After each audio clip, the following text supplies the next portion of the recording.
Hello everyone, my name is Jamin. Thanks so much for visiting my channel. In this video, I have an HP 15t-dy100 laptop. I'm going to show you how to get inside, access the fan heatsink CPU assembly.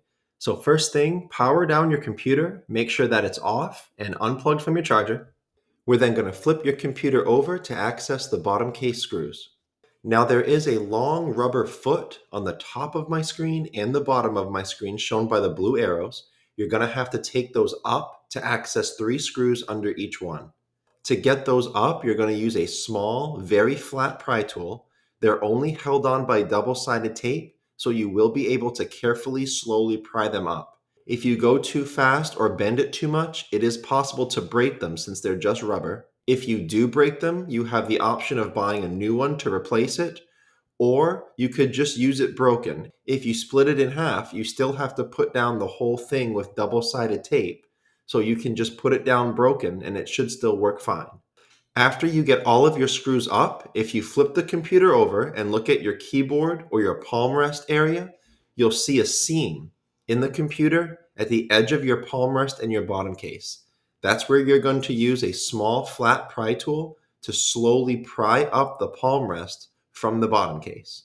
You're going to go all the way around nice and slow. Don't put the pry tool too far in. You could damage some internal components. Just keep it on the edge and pry up that palm rest from the bottom case. Once you do, this is what you're looking at for the inside of your computer. Now, as a general computer repair side note, guys, when I'm working on a computer in my shop, it's sitting on an anti-static mat. Either that or an anti-static bracelet are great ideas to avoid damaging anything in your computer when you're working on it.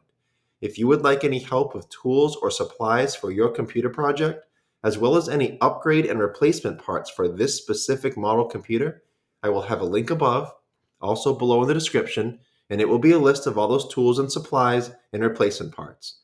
Now, before touching anything in a computer, it's always smart to remove or at least unplug your battery. Computers are safer to work on when as little power as possible is running through them. This is your battery right down here near the bottom of my screen. The battery is held down by 7 screws noted by the red arrows, and it plugs into the motherboard near the blue arrow.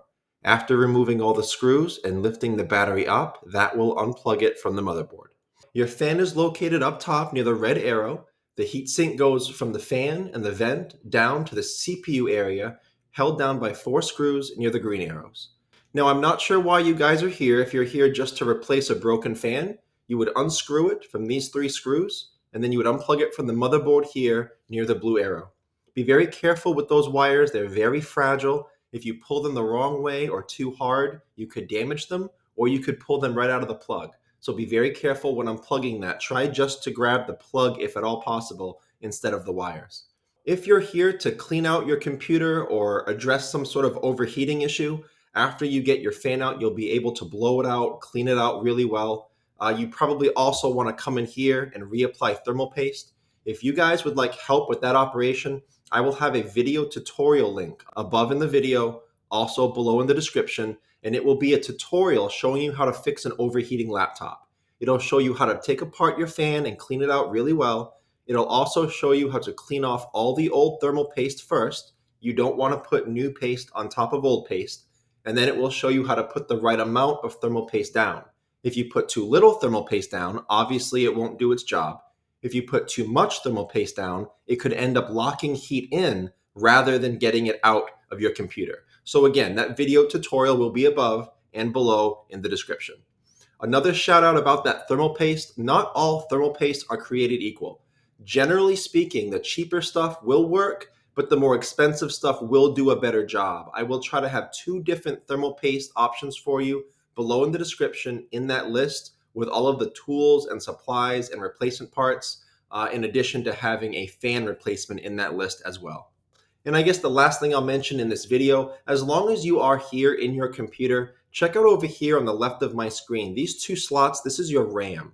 RAM is a very important factor in the speed and performance of your computer, and there's a good amount of RAM upgrades you can do to this model computer. If you would like help with that and more information on your RAM upgrade, check out the video that pops up when this one is done, and I'll explain more about your RAM.